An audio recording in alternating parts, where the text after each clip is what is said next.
decided to use this new insolvency and bankruptcy code. And when we decided to do this, this thing was completely brand new. Even the NCLT and all these courts were not in place. The processes were unknown. But we decided that there was one thing that was true of this round of NPA problems that we could exploit. Just 50 cases accounted for 2/3 of the NPAs. Because as I told you, the problem was not so much the large numbers of small companies that were going bust, but a very small number of 50 large companies that had grabbed hold of all this large amounts of loans going into tens of thousands of crores and were not repaying. So we said, look, hundreds of thousands of cases maybe these new institutions will not be able to deal with, but surely they can deal with 50 cases.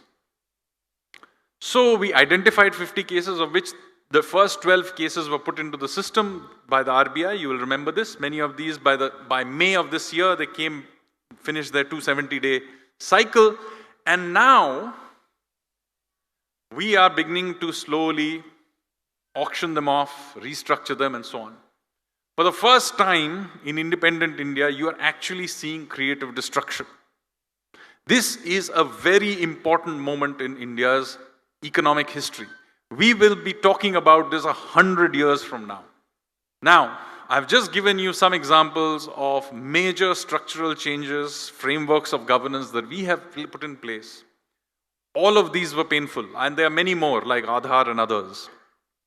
Every one of these required that we impose a degree of disruption and pain on business community and the population at large. But we found that for a country that is happy to do dharnas for even the smallest of things, this was a peculiar point in history where we were putting all these difficult things on everybody and they were willing to take it. These are not small changes. This is stuff you will be able to tell your great-grandchildren about. That you were there when this happened. And these were painful changes that we have already done.